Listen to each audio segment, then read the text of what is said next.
नमस्कार मित्रों, मैं नीरज सक्सेना, फिजिक्स फैकल्टी।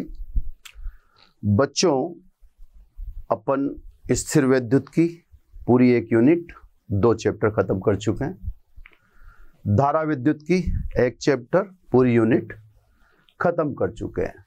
मतलब 3 चैप्टर हो चुके हैं, 2 यूनिट अपनी हो चुकी है कंप्लीट। अब अपन बढ़ेंगे चुंबक की तरफ। तो पहले आपको बात समझना है ना। चुंबक के कमोबेश 3 चैप्टर हैं, ठीक है। उसमें मिसलेनियस को हटा दें तो 2.5 चैप्टर तो चुंबक का है ही। अभी जो पढ़ेंगे अपन चुंबक का चैप्टर और अगला जो पढ़ेंगे, इनमें कुछ टॉपिक ऐसे हैं जो उधर के इधर और इधर के उधर शिफ्ट किए जा सकते हैं। हर जो फिजिक्स का टीचर है, लेक्चरर है, वह अपनी सुविधा के अनुसार टॉपिक इधर से उधर लेता है या उधर से इधर लेता है। हर लेक्चर का अल्टीमेट टारगेट होता है कि बच्चे को चुंबक समझ में आए, है ना। बिगिनिंग में थोड़ा आसान बनाने के लिए, थोड़ा फैमिलियर करने के लिए अगला चैप्टर है जैसे चुंबकत्व, उससे कोई टॉपिक उठा लेंगे। इसमें स्थिर वैद्युतिकी का भी समावेश है, यानी स्थिर वैद्युत की जैसी बात भी यहाँ आएगी। विशेष रूप से स्थिर वैद्युतिकी में आपने विद्युत द्विध्रुव पढ़ रखा है, उसका यहाँ उपयोग होगा अगले चैप्टर में। यहाँ भी थोड़ा बहुत उसका यूज करेंगे अपन। तो कहने का मतलब ये है कि मैं आपको चुंबक पढ़ाने जा रहा हूँ। शुरुआत में मेरे स्टाइल से करूँगा, मेरे तरीके से करूँगा। चैप्टर के सभी टॉपिक आपको मेरे लेक्चर में अवेलेबल मिलेंगे। ऑर्डर मैं अपने हिसाब से सेट करूंगा, क्योंकि ऑर्डर मुझे इस हिसाब से लेना है कि बच्चे को चुंबक समझ में आए। तो 1 लेक्चर 2 लेक्चर तक आपको थोड़ा पेशेंस रखना पड़ेगा, क्योंकि मैं भी एक भूमिका, एक प्रस्तावना, एक बेस प्रिपेयर करूंगा पहले आपके लिए, ग्राउंड, और फिर मैं थोड़ा थोड़ा लेंथी टॉपिक, हैवी टॉपिक्स लेने लगूंगा। ठीक है, इंट्रोड्यूस होगा। शुरू में हर चीज अपने को थोड़ी सी कठिन लगती है, जो व्यवहार में नहीं होती है ना। चुंबक शायद आपके व्यवहार में इतना नहीं है। धारा के बारे में, प्रतिरोध के बारे में ऐसा आप 9th-10th में पढ़ते होते हैं, तो वो चीज़ें थोड़ी जल्दी पकड़ में आ जाती हैं। चुंबक में हो सकता है 1-2 लेक्चर आपको थोड़ा सा समझने में लगे, लेकिन चुंबक भी जब लय पकड़ता है तो उन्हीं चैप्टर की तरह सीधा चैप्टर है, कोई कठिन चैप्टर नहीं है। कुल मिला के मैं अभी ग्राउंड तैयार कर रहा हूँ, है ना। ग्राउंड तैयार कर रहा हूँ। अब मैं कोई टॉपिक कहाँ से उठा रहा हूँ, कैसे कर रहा हूँ, वो आप देखते जाना। फिर मैं एक स्टेज पर आकर जब आप चुंबक को समझने लग जाओगे, फिर पूरी स्टोरी सुनाऊंगा कि वास्तव में हमारा सिलेबस हमें चुंबक में क्या पढ़ाना चाहता है, उसका प्रॉपर क्या वे है, उसका क्या मोटिव है। फिर मैं आपको ये थोड़ा समझ में आने लगे, उसके बाद फिर ये बात समझाऊंगा, है ना। ये मैं खुद याद रखूंगा कि मुझे आपको ये समझाना है कि हमें पढ़ना क्या था, कैसे पढ़ना था, ठीक है सर। तो सबसे पहले जो चुंबक का चैप्टर चालू हो रहा है हमारा, जैसे चौथा चैप्टर कहें अपन एनसीईआरटी का, वो गतिमान आवेश एवं चुंबकत्व से स्टार्ट हो रहा है। अब चैप्टर्स के नाम चेंज होते रहते हैं, मैं काफ़ी समय से पढ़ाता आ रहा हूँ। इसी चैप्टर को हम कहते हैं विद्युत धारा का चुंबकीय प्रभाव। यानी सीधा सीधा समझ में आ रहा है कि हमें धारा के कारण उत्पन्न चुंबकीय क्षेत्र के संदर्भ में पढ़ना है। क्लियर साहब। अब इस संदर्भ को पढ़ें तो सबसे पहले मैं ये सिद्ध करने की कोशिश करूं कि भाई धारा जब प्रवाहित होती है तो चुंबकीय क्षेत्र उत्पन्न होता है। मैं भी जानता हूं अभी आप चुंबकीय क्षेत्र के संदर्भ में नहीं जानते, तो मैंने आपको ये बिगिनिंग में बता दिया कि मुझे कहीं ना कहीं से कैसे न कैसे इस चैप्टर की स्टार्टिंग करनी है, फिर ये लय में लाना है। और मैं उस लय में लाने के लिए ही पहला टॉपिक ही वो ले रहा हूँ कि सब धारा कैसे चुंबकीय क्षेत्र उत्पन्न करती है, फिर चुंबकीय क्षेत्र किसे कहते हैं, फिर उसका प्रदर्शन कैसे करते हैं, ये फिर मैं एक लय लूँगा, फिर आगे से आगे आपको समझाता जाऊँगा। तो सबसे पहला काम कि धारा चुंबकीय क्षेत्र उत्पन्न करती है, ये कैसे सिद्ध होगा, यानी विद्युत धारा का चुंबकीय प्रभाव, पहले इसको सिद्ध करते हैं। तो सब आ जाइए, अब अपना काम चालू करते हैं। धारा के प्रवाह के कारण चुंबकीय क्षेत्र उत्पन्न होता है, ऐसा सिद्ध करने वाला वैज्ञानिक ऑरस्टेड का प्रयोग है ना। महत्वपूर्ण नहीं है, बस अपने चैप्टर की शुरुआत कर रहा ऑरस्टेड का प्रयोग है ना। शुरू वाली चीजें हैं, थोड़ी विस्तार में ली जाएंगी ताकि आपको अच्छा लगे, मजा आने लगे। ये मेरा मोटिव है और आपका भी उद्देश्य यही होना चाहिए कि शुरू में इंटरेस्ट कैसे मैं क्रिएट करूं, फिर बाद में अपन डिस्कस करेंगे कि कैसे पढ़ना चाहिए था, है ना। वैज्ञानिक ओरस्टेड ने एक सर्किट डिजाइन किया, सिंपल है ना सर। इस सर्किट में ये सब सेल लगा दिया, ये कुंजी, धारा को कम ज्यादा करने के लिए ये परिपथ में एक धारा नियंत्रक लगा दिया, और ये एक चालक ए बी। आप इस चालक ए बी पर फोकस रहना, है ना। यही सर्किट एक और बार बना रहा हूं क्योंकि एक्सपेरिमेंट में क्या क्या रिजल्ट प्राप्त होते हैं उनको समझने के लिए मुझे 2 सर्किट बनाने पड़ेंगे, है ना। तो ये एक और सर्किट सेम बना देता हूं, है ना। बस अब इसमें मैं धारा की दिशा चेंज कर दे रहा हूं, सब कुछ वो का वही धारा नियंत्रक, वही कुंजी, सब वही श्रेणी क्रम में, जैसे यहाँ वहां लगा रखे थे वैसे यहाँ लगा दिए। ऐसे कैसे ही अगर आप देखेंगे तो इसमें और उसमें धारा की दिशा का चेंज है, क्लियर सर। उसमें धारा ए से बी रहेगी और इसमें बी से ए रहेगी, क्योंकि आप सेल के इलेक्ट्रोड की उल्टे लगाने से इस बात को समझ गए होंगे। तो ये 2 सिमिलर सर्किट हैं, जो चेंज है वो मैंने बता दिया। अब क्योंकि बिगिनिंग है ना, तो बिगिनिंग में जैसा मैं कहूं वैसा का वैसा ही आपको समझना है। हाँ, प्रश्न अपने अंदर पैदा करते रहो कि साहब ऐसा क्यों किया, ऐसा क्यों किया। तो अभी पहले लेक्चर में तो सारा चुंबक सामने आ नहीं जाएगा, मैं सब जवाब बताता जाऊंगा कि मैंने ऐसा क्यों किया था, वैसा क्यों किया था।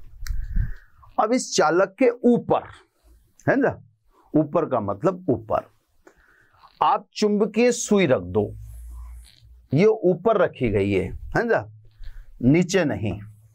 तो ये साहब ऊपर की तरफ चुंबकीय सुई, कंपास जिसे कहते हैं, इसमें साहब एक सुई होती है जिसका ये नॉर्थ सिरा और ये साउथ सिरा, है ना। ये नॉर्थ सिरा और ये साउथ सिरा, क्लियर साहब। तो ये चालक ए बी के ऊपर की तरफ रखा गया है। मैंने आपको एक बार और कह देना है, ऊपर मतलब ऊपर, चालक के ऊपर, है ना। नीचे मतलब नीचे, फिलहाल मैं ऊपर ही कह रहा हूं।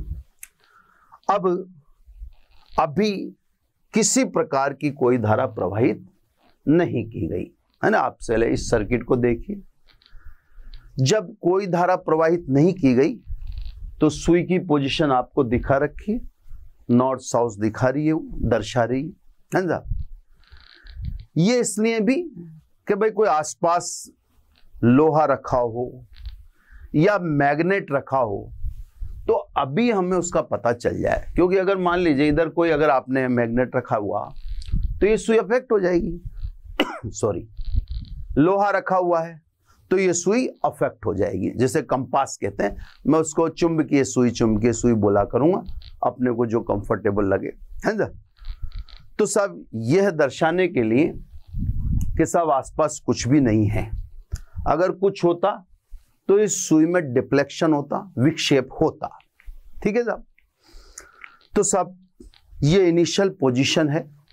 अब ओरस्टेड क्या करते हैं, सर्किट 1, इसको सर्किट 1 कह दूं और इसको सर्किट 2 कहते हैं, है ना। सर्किट तो एक ही है, खैर इसमें कुंजी K को ऑन किया जाता है। जैसे ही कुंजी K को ऑन करेंगे, धारा चालक में A से B की ओर प्रवाहित होती है। धारा की दिशा आपको मैंने व्हाइट से कलर से दिखा दी। धारा की प्रवाहित होते ही चुंबकीय सुई का उत्तरी ध्रुव यानी नॉर्थ पोल इस ओर शिफ्ट हो जाता है,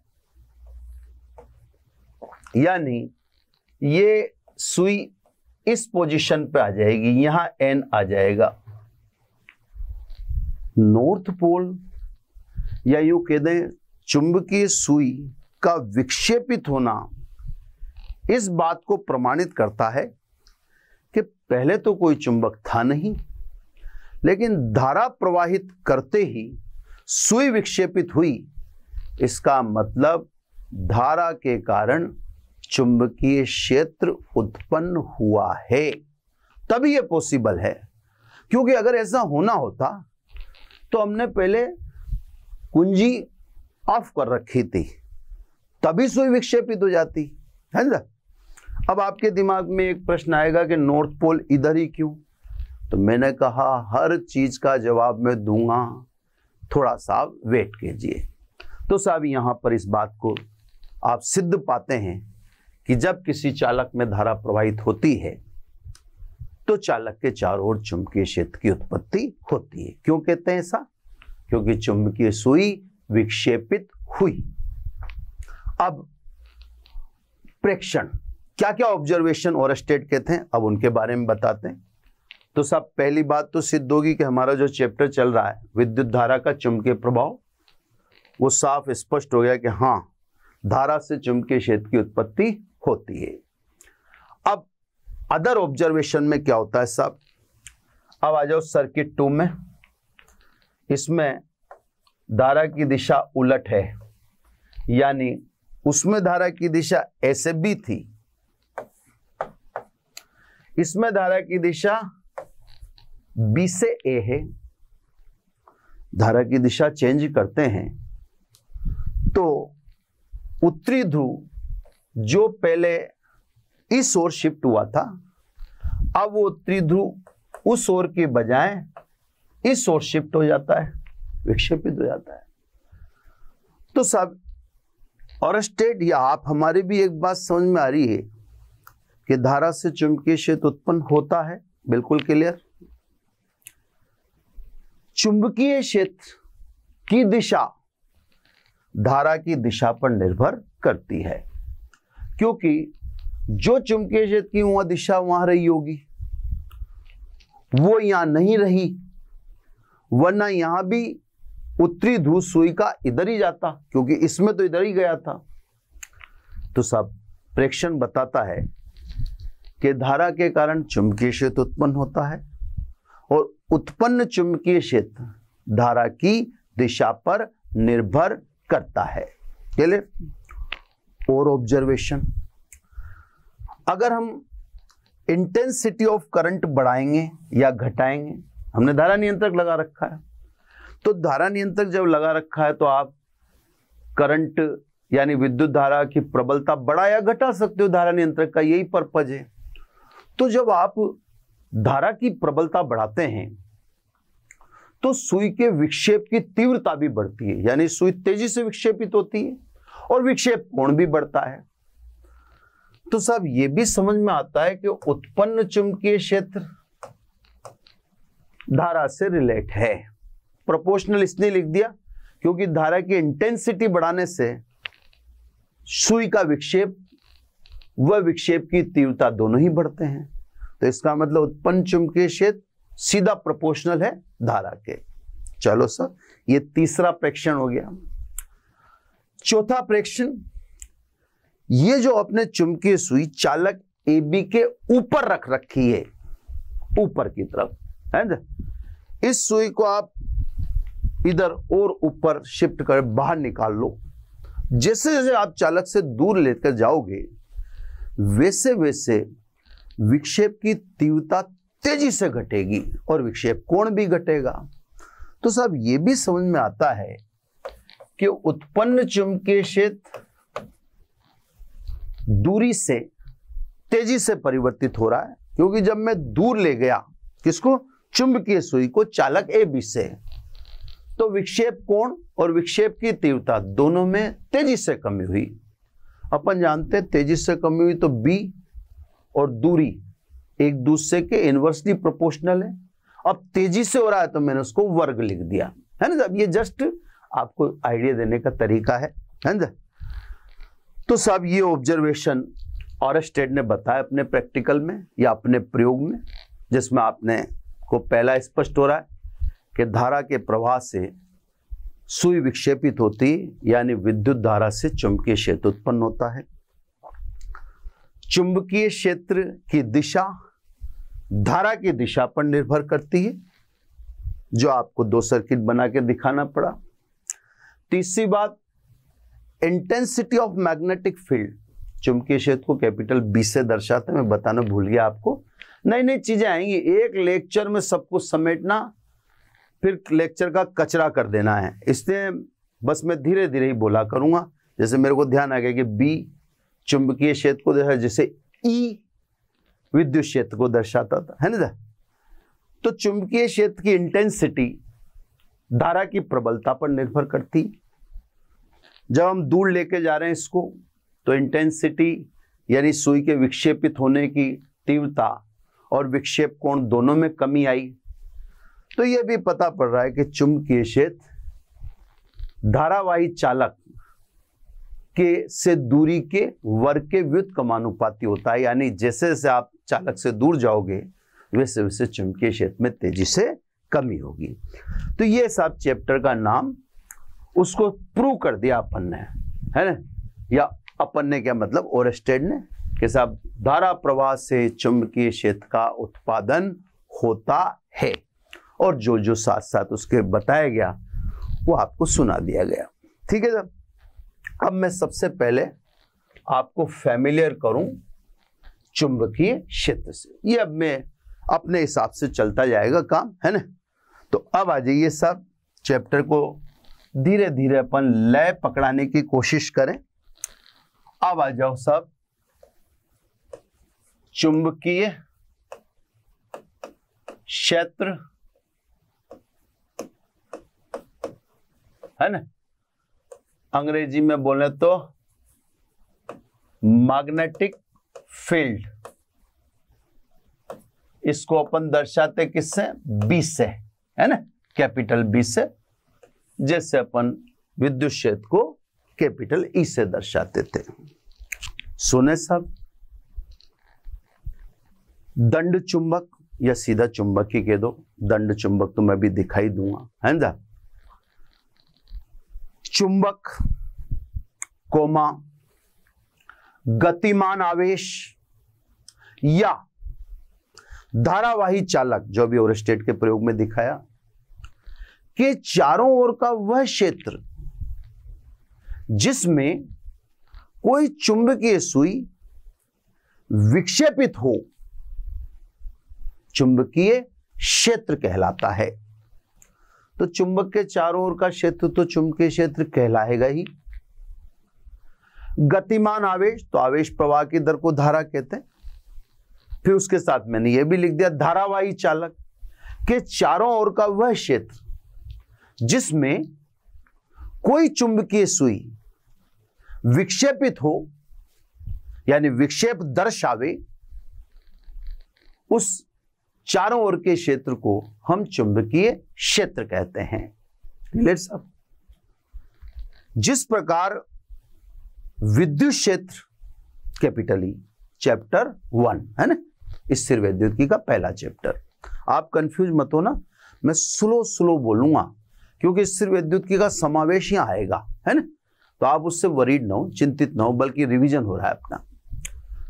तो जिस प्रकार विद्युत क्षेत्र कैपिटल ई को बल रेखाओं से दर्शाते हैं, जिन्हें विद्युत बल रेखाएं कहते हैं, ठीक उसी प्रकार चुंबक या धारावाही चालक के चारों ओर उत्पन्न होने वाले चुंबकीय क्षेत्र कैपिटल बी को भी बल रेखाओं से दर्शाते हैं, जिससे चुंबकीय बल रेखाएं कहते हैं, है ना।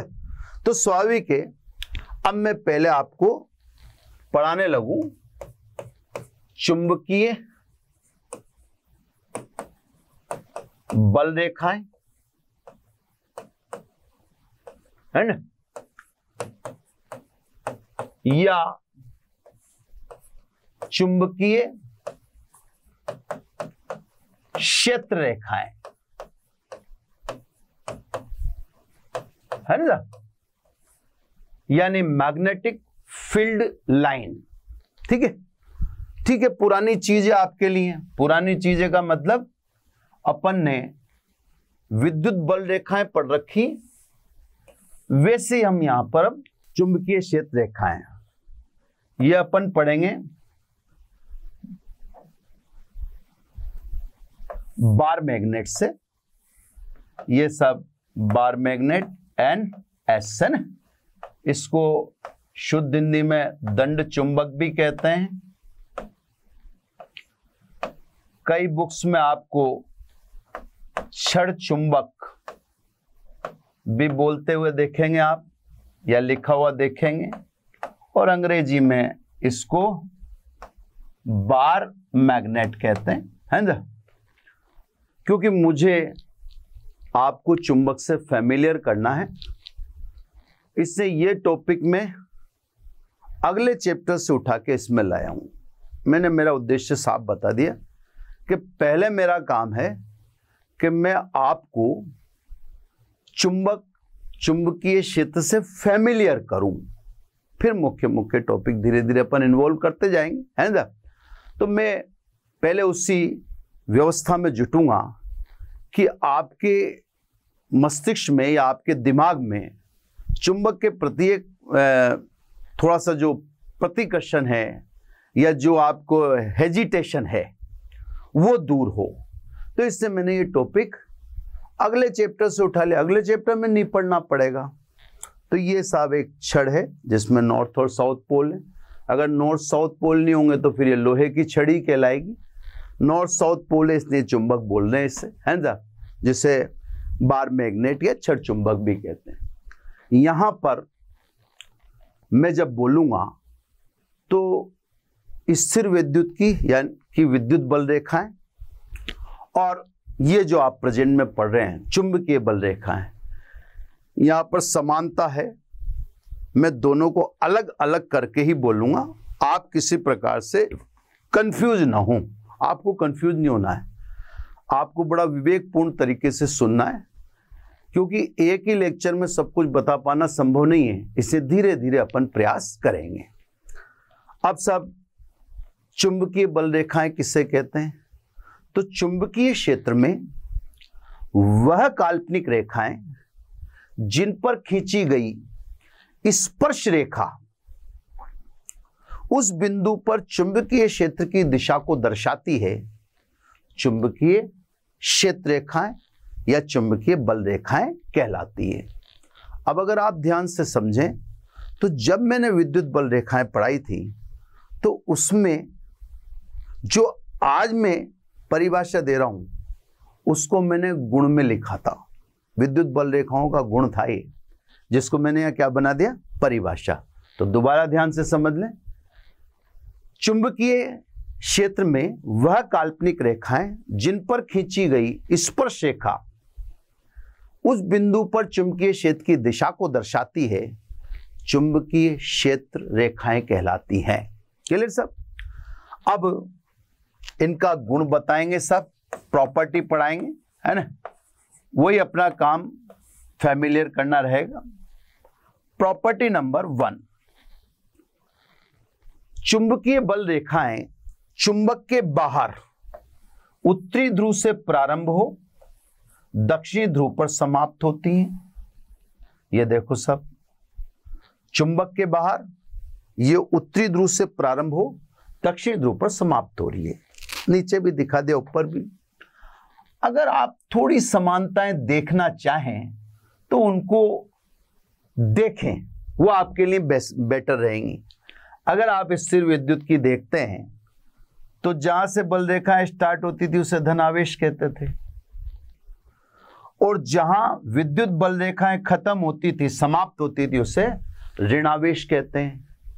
तो यानी चुंबक का उत्तरी ध्रुव N आवेश के धनात्मक की तरह कार्य कर रहा है और चुंबक का दक्षिणी ध्रुव S आवेश के ऋणाग्र की तरह कार्य कर रहा है। ऐसा आपको प्रतीत हो रहा है, दिख रहा है जो सामने है ना। चुंबक के अंदर इनकी दिशा S से N की ओर होती है। ये चीज विद्युत बल रेखाओं में नहीं थी। यह जो प्रॉपर्टी है वो चुंबकीय बल रेखाओं को विद्युत बल रेखाओं से भिन्न कर देती है। ध्यान से, है ना। बाहर तो ठीक है, उत्तरी ध्रुव से प्रारंभ होंगी और दक्षिणी ध्रुव पर समाप्त होंगी, लेकिन चुंबक के अंदर इन बल रेखाओं की दिशा बिल्कुल उल्टी होती है, साउथ से नॉर्थ की तरफ। क्लियर साहब? अब देखो क्या भिन्नता आएगी वो मैं अभी आपको समझाता हूं। दूसरा गुण, किसी भी प्रक्रिया के द्वारा चुंबकीय ध्रुव N तथा S यानी उत्तरी ध्रुव और दक्षिणी ध्रुव को पृथक करना संभव नहीं है। इन्हें अलग अलग नहीं कर सकते आप, है ना साहब। दोनों हमेशा साथ ही रहते हैं। अब यहां पर जो तीसरी बात है वो आपको ये सिद्ध कर देगी कि चुंबकीय बल रेखाएं और विद्युत बल रेखा में अंतर है। कैसे साहब? एक तो मैंने बता ही दिया कि बाहर ये N से S जाती है और दंड चुंबक के अंदर यानी चुंबक के अंदर इसकी दिशा उल्टी S से N होती है। फिर दूसरे में मैंने कह दिया कि साहब चुंबकीय ध्रुव N और S को अलग अलग करना संभव नहीं है। किसी भी प्रक्रिया से N और S अलग अलग नहीं होते। क्यों नहीं होते, कैसे नहीं होते, वेट करो। पहले लेक्चर में सब कुछ बता पाना संभव नहीं है ना साहब। बस इसलिए क्या नाम से बड़े धैर्य से सुनते जाओ आप। अगर मेरे पे प्रेशर आ जाएगा कि नहीं कहीं बच्चे को दिक्कत हो रही है तो फिर मैं धड़ल्ले से बोलने लग जाऊंगा, फिर वो स्वाभाविक है आपकी रफ्तार से मैच नहीं करेगा और आपका चैप्टर शुरू से हाथ से निकलने लग जाएगा। मैं ऐसा नहीं चाहता। मैं चाहता हूं शुरू से आप कमांड करो, इसलिए तो टॉपिकों का अरेंजमेंट हमने हमारे स्टाइल से कर रखा है ना। तो जब दोनों ध्रुवों को अलग ही नहीं कर सकते, इसका मतलब चुंबकीय बल रेखाएं बंद लूप बनाती हैं। ये देखो, है ना। बाहर देखते हैं अब आप, तो बाहर तो ये N से S दिखती है और अंदर देखते हैं तो S से N। चुंबकीय बल रेखाएं सदैव बंद लूप। अगर मैं आपको पुराना याद दिलाऊं विद्युत बल रेखा, तो विद्युत बल रेखा धन से ऋण जाती है। विद्युत बल रेखा बंद लूप कभी भी नहीं बना सकती है। नेवर, नो, ये गलत है। तो आप एक बड़ा डिफरेंस दोनों के बीच का ध्यान रखें। ठीक है, समानता ज्यादा है, भिन्नता कम है। भिन्नता तो ये एक ही है, बाकी तो सब समानताएं हैं। जैसे परिभाषा समान ही है, लगभग गुण लगभग समान। जो डिफरेंस है वो आपको बताई दे, डिफरेंस जो निकला, है ना। अब सब अगली प्रॉपर्टी नंबर 4, यहीं पे स्पेस है मेरे पास, यहीं बता देता हूं। चुंबक के समीप, जैसे यहां मैंने ये N दिखाया, ये S, यहां से बल रेखाएं निकालो, ये देखो, है ना। अब आप चुंबक के समीप आओ, है ना। जब चुंबक के समीप देखोगे तो यहां पर बल रेखाओं का घनत्व तो अधिक है।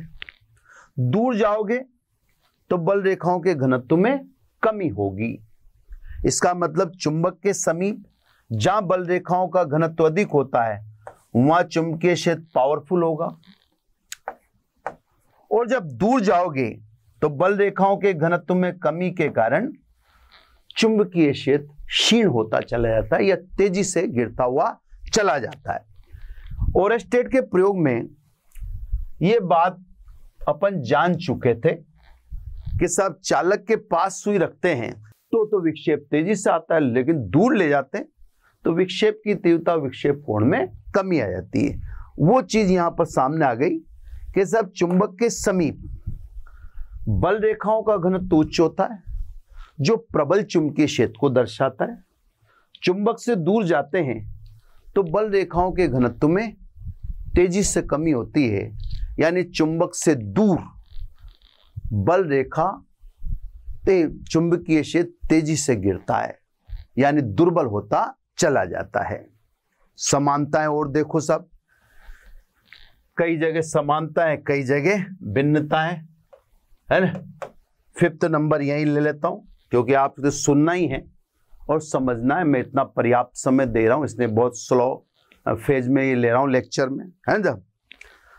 अगली बात जो इसमें जो प्रॉपर्टी में आ रही है, ये बात पहले भी आ चुकी है ना। चुंबकीय बल रेखाएं कभी भी एक दूसरे को नहीं काट सकती हैं। यही बात विद्युत बल रेखाओं के लिए भी सत्य थी, है ना। विद्युत बल रेखाओं में भी आपको यही दिखाया था कि साहब विद्युत बल रेखाएं भी कभी भी एक दूसरे को नहीं काट सकती। तो भाई जहां पर आप क्षेत्र की दिशा स्पर्श रेखा से दर्शा रहे हो, वहां पर इंटरसेक्शन यानी बल रेखाओं का परस्पर काटना एक दूसरे को संभव है ही नहीं। तो यहां भी वही चीज है कि साहब विद्युत बल रेखाएं भी एक दूसरे को नहीं काटती, चुंबकीय बल रेखाएं भी एक दूसरे को नहीं काट सकती। अगर काटेंगी तो कटान बिंदु पर चुंबकीय क्षेत्र 2 दिशाओं में होगा और सदिश राशि है, उसकी एक निश्चित दिशा होती है। एक ही बिंदु पर चुंबकीय क्षेत्र 2 दिशाओं में नहीं हो सकता। तो सब चुंबकीय बल रेखाएं भी एक दूसरे को नहीं काट सकती हैं। 6 बात है ना, 6 बात अपने अगले चैप्टर को ले जाती है, इसमें बस केवल इसको भी सुना ही देंगे, ज्यादा समझाने का प्रयास नहीं करेंगे। पृथ्वी धरातल पर आप जहां कहीं भी बार मैग्नेट रखेंगे यानी दंड चुंबक रखेंगे तो ऐसे 2 बिंदु इस छड़ या बार मैग्नेट के इर्द गिर्द पाए जाते हैं जहां पर चुंबकीय सुई अविक्षेपित हो जाती, यानी कोई विक्षेप नहीं दर्शाती। इसका मतलब सीधा सीधा है कि ऐसे 2 बिंदु पाए जाते हैं जहां पर परिणामी चुंबकीय क्षेत्र शून्य होता है। अब परिणामी चुंबकीय क्षेत्र शून्य होता है तो एक चुंबकीय क्षेत्र तो बार मैग्नेट का, फिर दूसरा किसका, पृथ्वी पर सभी जगह ऐसा हो रहा है तो दूसरा पृथ्वी का। इसका मतलब पृथ्वी भी एक चुंबक है। किससे पता पड़ा? ऐसे बिंदुओं को जहां पर चुंबकीय सुई अविक्षेपित रह जाती है, यानी जहां पर परिणामी चुंबकीय क्षेत्र शून्य होता है, उन बिंदुओं को उदासीन बिंदु कहते हैं। तो दंड चुंबक को आप पृथ्वी धरातल पर रखेंगे तो दंड चुंबक के 2 और ऐसे बिंदु प्राप्त होते हैं जहां पर परिणामी चुंबकीय क्षेत्र शून्य होता है, यहां पर चुंबकीय सुई अविक्षेपित रह जाती, मतलब कोई निश्चित दिशा में विक्षेप नहीं दर्शाती। इन बिंदुओं को उदासीन बिंदु कहते हैं। उदासीन बिंदु इस बात का द्योतक है कि पृथ्वी एक विशाल प्राकृतिक चुंबक है, जिस पर डिस्कस करेंगे अगले वाले चैप्टर में। क्लियर साहब? तो साहब चुंबकीय बल रेखाओं के गुण में अभी तक एक अंतर आया कि चुंबकीय बल रेखाएं बंद लूप बनाती हैं, विद्युत बल रेखाएं कभी भी बंद लूप नहीं बना सकती। ये डिफरेंस मैंने आपके सामने दर्शा दिया और इस पर फोकस भी कर दिया मैंने लेक्चर को थोड़ा सा, है ना। अब आ जाइए साहब, अपन ने 5-6 प्रॉपर्टी पढ़ ली, समानता उसी से लेते चले। जैसे मान लो जैसे वहां पे था, है ना, उसी को यहां पे मैं ऐड कर लेता हूं, है ना। बल रेखाएं समांतर व समान दूरी पर हों तो एक समान चुंबकीय क्षेत्र को दर्शाती हैं, समांतर भी हो और समान दूरी पर भी हो, ये एक समान चुंबकीय क्षेत्र को दर्शाती हैं। और इसके अलावा चुंबकीय बल रेखाओं का कोई अन्य विन्यास है तो वह असमान चुंबकीय क्षेत्र को दर्शाएगा, है ना। तो सब एक समान चुंबकीय क्षेत्र को दर्शाने का यही एक तरीका है, जैसे विद्युत क्षेत्र को दर्शाने का था, है ना। और इसके अलावा बल रेखाओं का कोई अन्य विन्यास है तो वह असमान चुंबकीय क्षेत्र को दर्शाता है। अब थोड़ा सा सब और बातें इंक्लूड कर लें, क्योंकि अपन समझना चाहते हैं चुंबकीय क्षेत्र को, उससे फैमिलियर होना चाहते हैं। तो हर जगह विद्युत, स्थिर विद्युत को टच करते हुए चल रहे हैं, क्योंकि वो चैप्टर पढ़े हुए चैप्टर है, पढ़े हुए से लिंक करने के कारण आपको यहां समझने में थोड़ी सी आसानी होगी, है ना। अगली बात में साहब मैं आपको समझाता हूं चुंबकीय फ्लक्स। चुंबकीय फ्लक्स मैंने विद्युत फ्लक्स भी पढ़ाया था आपको, है ना। तो बच्चों बस थोड़ा सा इरिटेट मत होना आप, है ना, क्योंकि क्या होता है बच्चा चिढ़ जाता है बार बार, वो उसका भी नाम आ रहा है ना, इसलिए आप सामंजस्य रखो। मैं स्पीड को इसी हिसाब से कंट्रोल किया हूं। जब मैंने आपको वहां विद्युत फ्लक्स पढ़ाया था उसी समय मैंने आपको बताया था कि चुंबकीय फ्लक्स भी ऐसा का ऐसा कॉपी किया जाएगा। तो आपको कोई नए सिरे से दिमाग नहीं लगाना है, जैसे वहां बोला था वैसे यहां बोलोगे। चुंबकीय क्षेत्र में स्थित पृष्ठ, सतह, सरफेस से पारित है, पारित है का मतलब पार करने वाली चुंबकीय बल रेखाओं की संख्या को चुंबकीय फ्लक्स कहते हैं, है ना। दोबारा सुने, चुंबकीय क्षेत्र में स्थित पृष्ठ से पारित है यानी पृष्ठ को पार करने वाली चुंबकीय बल रेखाओं की संख्या को चुंबकीय फ्लक्स कहते हैं। गणितीय रूप में लिखने का तरीका वही रहेगा, जैसे अल्पांश से निर्गत चुंबकीय फ्लक्स, तो सब वहां E डॉट ds लिखते थे, यहां आप लिखोगे B डॉट ds, जैसे वहां, है ना। तो ये अल्पांश से निर्गत चुंबकीय फ्लक्स, है ना। अगर मान लो संपूर्ण पृष्ठ की बात करें तो संपूर्ण पृष्ठ से निर्गत कुल चुंबकीय फ्लक्स, ये सब संपूर्ण सतह आ गई, टोटल सरफेस से निर्गत कुल चुंबकीय फ्लक्स, है ना। सेम वहां भी ऐसा ही था, लेकिन अब ध्यान से इंपॉर्टेंट इसलिए कि एकेडमिक में ये 2-4 बार पूछ चुके हैं। बंद पृष्ठ से पारित है कुल चुंबकीय फ्लक्स सदैव शून्य होता है। यानी अगर मैं कहूं बंद पृष्ठ के लिए, है ना साहब, तो सब बंद पृष्ठ से पारित है, ये सब बंद पृष्ठ से पारित है, चुंबकीय फ्लक्स सदैव शून्य होता है। इसको आप विशेष रूप से इंपॉर्टेंट में लगाना, ध्यान रखना, यह बहुत विशेष चीज है। कारण तो मैं भी 2 मिनट में समझा दूंगा, लेकिन ये पूछा गया है ना। तो सब बंद पृष्ठ से पारित चुंबकीय फ्लक्स सदैव शून्य होता है। क्यों होता है? सीधी सी बात है कि हम जो तीसरे नंबर की प्रॉपर्टी हमने पढ़ी थी, जिसने विद्युत बल रेखाओं को चुंबकीय बल रेखाओं से अलग बना दिया, उस प्रॉपर्टी के कारण ये चीज उत्पन्न हुई है। भाई विद्युत बल रेखाएं खुला वक्र होती हैं, जबकि चुंबकीय बल रेखाएं बंद वक्र होती हैं। तो जैसे मान लो ये बंद पृष्ठ है ना, मैं चुंबक किसी दूसरे रंग के पेन से बना दूं।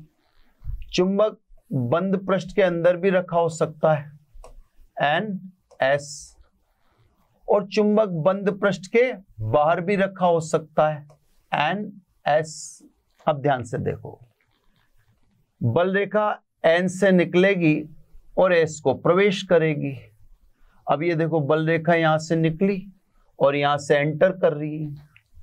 अगर बंद पृष्ठ से बल रेखा बाहर निकलती है तो फ्लक्स को धन चिन्ह से दर्शाते हैं, और बल रेखा बंद पृष्ठ के अंदर प्रवेश करती है तो फ्लक्स को ऋण चिन्ह से दर्शाते हैं। अब मैं अगर टोटल पूछूं तो टोटल कितना हुआ? 0 हुआ। तो 0 क्यों हुआ साहब?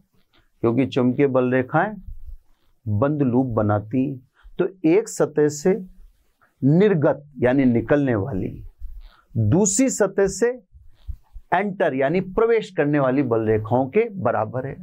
इसको देख लो आप, ये सब N से निकली S पर समाप्त होगी। अब इधर से बल रेखा एंटर कर रही है तो -5। अगर बल रेखा बंद पृष्ठ के अंदर जाती है तो फ्लक्स को ऋण चिन्ह से दर्शाते हैं। ये देखो, बल रेखा बाहर निकल रही है, इसको धन चिन्ह से दर्शाते हैं। इन दोनों का टोटल भी क्या है? 0। तो देखो, बहुत धैर्य से समझो स्थिर विद्युत की। वहां हमने कहा था गाउस का नियम, बंद काल्पनिक पृष्ठ से निर्गत कुल विद्युत फ्लक्स बंद पृष्ठ के अंदर उपस्थित आवेश का 1/ε0 गुना होता है। ये किसका नियम था साहब? गाउस का नियम था। ठीक है, लेकिन वहां ये इसलिए हो चुका क्योंकि विद्युत बल रेखाएं बंद लूप नहीं बनाती। लेकिन यहां उसी बात को बोलूं तो बंद पृष्ठ से संबद्ध चुंबकीय फ्लक्स सदैव 0 होता है। कारण मैंने आपके सामने ये बता दिया। चलो सब, एक चीज का अंतर एक और जगह अंतर ले आया, वहां वही चीज गाउस का नियम बन गया और वहां यही चीज, यहां यही चीज 0 होगी। अगली बात में डॉट प्रोडक्ट से आपको फ्लक्स प्राप्त हुआ है। हर जगह देखो डॉट प्रोडक्ट है, यहां भी है ना। इसको 1 नंबर दे दें, आगे उठा लेंगे, काम आएगी। तो डॉट प्रोडक्ट से प्राप्त होने के कारण फ्लक्स कौन सी राशि है? अदिश राशि है, स्केलर क्वांटिटी है। फ्लक्स का एक परिचय हो गया। इसके मात्रक की बात कर दें तो मात्रक की बात के लिए मैं अगला पेज ही ले लेता हूं, है ना। मात्रक सब आप SI में लें तो SI में चुंबकीय फ्लक्स का मात्रक वेबर होता है, वेबर। इसको सब WB से दर्शाते हैं, है ना। अगर आप CGS की बात करें तो CGS में चुंबकीय फ्लक्स का मात्रक मैक्सवेल होता है ना, मैक्सवेल। अभी तुलना कर देंगे, एक चीज और पढ़ा के और ये तुलना कर दे। तो ये मैंने 8वें में एक आपको भौतिक राशि पढ़ा दी समानता दिखाने के लिए। ये पहला लेक्चर उसी क्रम में चल रहा है। इस पहले लेक्चर में मैं कोई इंपॉर्टेंट टॉपिक ले ही नहीं रहा हूं, बस पहला लेक्चर आपको ध्यान से सुनने के लिए लिया जा रहा है। तो आप इसको ध्यान से सुनेंगे, फिर अगले चैप्टर से अपने आप अपन फ्लो में आ जाएंगे, या अगले लेक्चर से अपन अपने आप फ्लो में आ जाएंगे, है ना। ये सब मैंने मात्रक भी लिख दिए, दोनों मात्रक को भी मैं बता दूंगा। पहले ये बल रेखाओं में 9 यानी लास्ट बात और समझाता हूं। लास्ट बात, चुंबकीय क्षेत्र,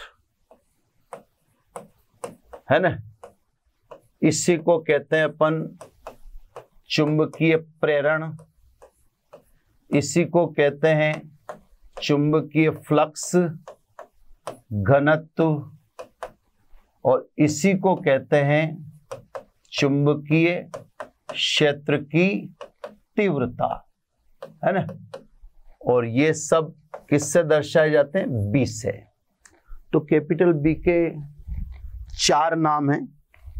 चुंबकीय क्षेत्र भी कैपिटल बी को बोला जाता है, चुंबकीय फ्लक्स घनत्व भी बोला जाता है, चुंबकीय क्षेत्र की तीव्रता भी बोला जाता है, चुंबकीय प्रेरण भी बोला जाता है। बी को साहब अपन इसी से डिफाइन कर लेते हैं, जिसको मैंने इक्वेशन नंबर 1 दिया था, डी फाई बराबर बी डॉट डी एस, है ना।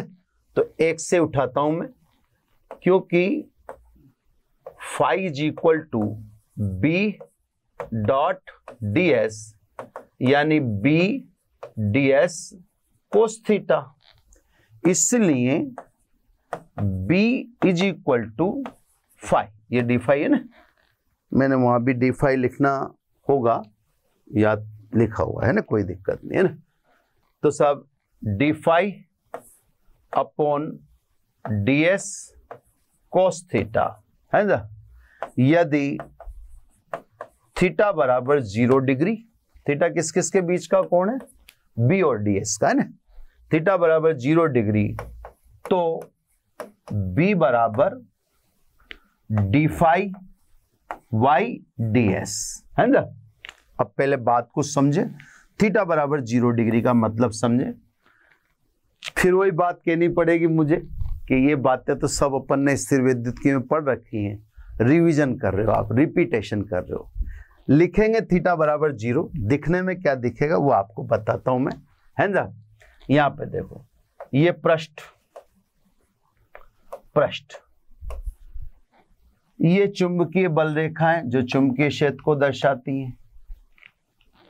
क्षेत्रफल की दिशा सदैव तल के लंबवत होती है, उससे अलग रंग के पेन से। ये क्षेत्रफल की दिशा, ये अल्पांश ले लिया मैंने, तो अल्पांश के क्षेत्रफल की दिशा सदैव तल के लंबवत। तो देखो दोनों एक ही दिशा में है, लेकिन पृष्ठ और चुंबकीय क्षेत्र के बीच कोण देखो तो कितना दिख रहा है? 90 डिग्री। तो सब दिखने में बी पैरेलल डी एस है, लेकिन बोलूंगा पृष्ठ बल रेखाओं से क्या है? लंबवत है। तो बोलने में लंबवत आएगा, बाकी तो देखो वास्तव में बी और डी एस एक ही दिशा में है ना। तो लिखने में थीटा बराबर 0 आता है। बोलते कैसे हैं? यदि पृष्ठ बल रेखाओं के लंबवत हो तो पृष्ठ के इकाई क्षेत्रफल से गुजरने वाली चुंबकीय बल रेखाओं की संख्या को चुंबकीय क्षेत्र, चुंबकीय प्रेरण, चुंबकीय फ्लक्स घनत्व, चुंबकीय क्षेत्र की तीव्रता यानी कैपिटल बी कहते हैं। एक बार और सुनेंगे, बड़ा मजा आता है। दिखने में बी और डी एस के बीच का एंगल 0 है। मैं बोल वो नहीं रहा हूं, मैं बोल कह रहा हूं यदि पृष्ठ बल रेखाओं के लंबवत हो, देखो 90 डिग्री, तो पृष्ठ के इकाई क्षेत्रफल से गुजरने वाली चुंबकीय बल रेखाओं की संख्या को 4 नामों से हम पुकारते, चुंबकीय क्षेत्र, चुंबकीय क्षेत्र की तीव्रता, चुंबकीय फ्लक्स घनत्व, चुंबकीय प्रेरण यानी कैपिटल बी कहते हैं। क्लियर सब? अब बी एक सदिश राशि है, चुंबकीय क्षेत्र सदिश राशि है साहब, वेक्टर क्वांटिटी है, तभी तो इतना ध्यान रखा गया। जब आपको मैंने शुरू में ऑरस्टेड का प्रयोग पढ़ाया था, वहां भी मुझे 2 सर्किट बनाने की जरूरत इसीलिए पड़ी थी ताकि मैं दिखा सकूं कि धारा की दिशा चेंज होते ही चुंबकीय क्षेत्र की दिशा चेंज हो जाती है, इसलिए एक बार एन इधर और सुई का एक बार एन उधर विपरीत दिशा में आया। तो ये हवाला हमें ओरस्टेड के प्रयोग से मिल जाता है। ये ओरस्टेड से हिंट मिल गया था कि चुंबकीय क्षेत्र धारा की दिशा पर निर्भर करता है, यानी चुंबकीय क्षेत्र एक सदिश राशि है। क्लियर सब? ये राशि के बारे में बात क्लियर होगी। एसआई मात्रक, एसआई मात्रक यहां से देख लो आप, एसआई मात्रक d phi d s, d phi को क्या बोलोगे सब? वेबर, क्षेत्रफल को मीटर स्क्वायर। तो चुंबकीय क्षेत्र का कैपिटल बी का, है ना। एसआई मात्रक देखें आप, वेबर प्रति मीटर स्क्वायर होता है, जिसे हम टेस्ला बोलते हैं। इसे क्या बोलोगे आप? टेस्ला। अगर सीजीएस में कहेंगे आप, तो सीजीएस में वेबर की जगह क्या जाएगा? मैक्सवेल। और क्षेत्रफल मीटर स्क्वायर की जगह क्या जाएगा? Centimetre square. इसे गाउस कहते हैं। तो मैं एक बार अपने सेंटेंस को कंप्लीट कर लूं, है ना। चुंबकीय क्षेत्र एक सदिश राशि है ना। Capital B is a vector quantity. दिशा विशा तो अभी मैं चर्चा ही नहीं कर रहा। दिशा का तो यूं मान के चलो आधा घंटा या 20 मिनट तो लगेंगे ही लगेंगे दिशा को समझने में, तो इसलिए दिशा को छेड़ ही नहीं रहा, दिशा बाद में बताऊंगा, है ना। एसआई मात्रक, ये बी का मात्रक यहाँ से डी5 और डीएस, तो ये फ्लक्स है। फ्लक्स का एसआई मात्रक वेबर, क्षेत्रफल का मीटर स्क्वायर। तो बी यानी चुंबकीय क्षेत्र का एसआई मात्रक वेबर प्रति मीटर स्क्वायर है। एक मिनट, पेन चेंज करना पड़ता है ना। वेबर प्रति मीटर स्क्वायर, जिसको टेस्ला बोलते हैं। सीजीएस में अब फाई को क्या लिखेंगे आप? सीजीएस में मैक्सवेल, ये मैक्सवेल लिख दिया। फिर क्षेत्रफल को सेंटीमीटर स्क्वायर। तो चुंबकीय क्षेत्र का सीजीएस मात्रक मैक्सवेल प्रति सेमी स्क्वायर है, जिसे गाउस कहते हैं। अब सब कंपैरिजन इन दोनों का भी और इन दोनों का भी। तो ये अगला पेज उठाते हैं। अब देखो, क्योंकि एक वेबर बराबर होता है 10 की पावर 8 मैक्सवेल। मात्रकों का थोड़ा सा ज्ञान यहां भी आपको पुख्ता रखना पड़ेगा, है ना। तो साहब, एक वेबर यानी फ्लक्स के एसआई और सीजीएस मात्रकों का ये संबंध है फ्लक्स के, है ना। इसलिए अब ध्यान से देखना, अगर मैं लिखूं एक टेस्ला, एक टेस्ला का मतलब एक वेबर प्रति मीटर स्क्वायर। वेबर को आप सीजीएस में लिखेंगे तो 10 की पावर 8, ये मैक्सवेल लिख दिया आपने, है ना साहब। मीटर स्क्वायर को आप सेंटीमीटर, तो 100 इंटू 100, 100 अगेन 100, ये हो गया सेंटीमीटर स्क्वायर। क्लियर? यानी ये 10 की पावर 4। क्लियर? 4 पावर कट गई। मैक्सवेल प्रति सेमी स्क्वायर को गाउस कहते हैं, यानी सीधा सीधा एक वेबर बराबर 10 की पावर 8 मैक्सवेल।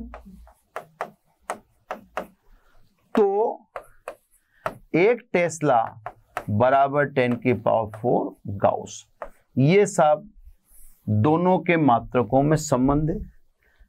जहां तक यह आपको क्लियर कर ही दिया है कि चुंबकीय फ्लक्स अदिश राशि है और चुंबकीय क्षेत्र सदिश राशि है ना। तो बच्चों, ये प्राइमरी तुल्यता है। मैं फिर आपसे कहना चाहूंगा कि इसमें स्थिर विद्युत की भी इन्वॉल्व की है मैंने, ताकि आप थोड़ा उनसे फैमिलियर हों, और मैं उसके द्वारा इसको समझाने का शुरुआती प्रयास कर रहा हूं, है ना।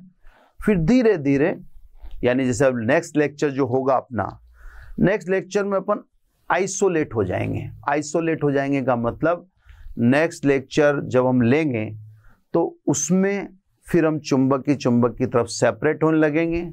अभी मैंने चुंबकीय क्षेत्र की दिशा वगैरह से संबंधित बात नहीं की है। अगले लेक्चर से मैं मेन टॉपिक लाना चालू कर दूंगा, इसको आप ध्यान से सुनना।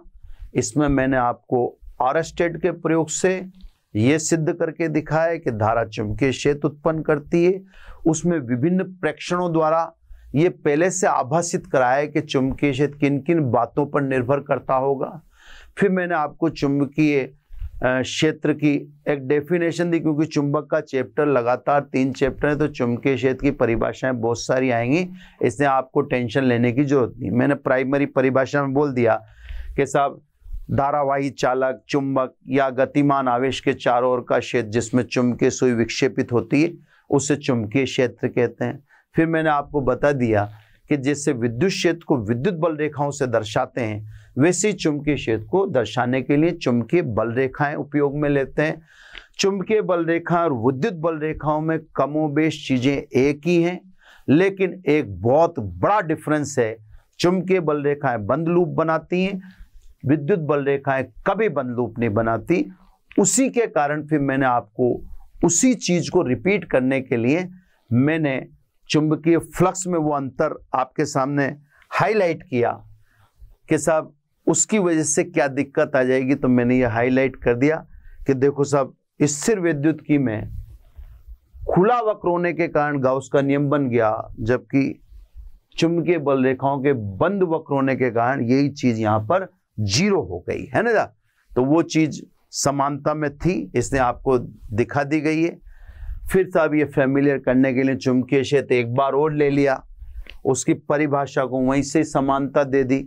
फ्लक्स की डेफिनेशन बहुत आएंगी, इसके अलावा चुंबकीय क्षेत्र की भी बहुत आएंगी, कोई टेंशन लेने की जरूरत नहीं है ना। तो बच्चों, ये प्रारंभिक प्रयास, नेक्स्ट लेक्चर से ये चैप्टर आपके सिलेबस के अनुसार जम जाएगा। टॉपिक आगे पीछे मैं लूंगा।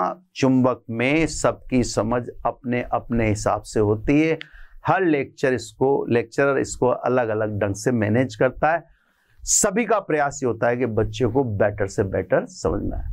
तो बच्चों, आज इतना ही, बाकी सब नेक्स्ट लेक्चर में। Thank you very much. आशा करता हूं हमारे टॉप एजुकेटर का यह लेक्चर आपको पसंद आया होगा। अगर पसंद आया है तो वीडियो को लाइक करिए, चैनल को सब्सक्राइब करिए और शेयर भी करिए, क्योंकि ज्ञान बांटने से बढ़ता है और सही बताऊं तो पुण्य भी मिलता है। मुझे सुनने के लिए बहुत बहुत धन्यवाद। Thank you.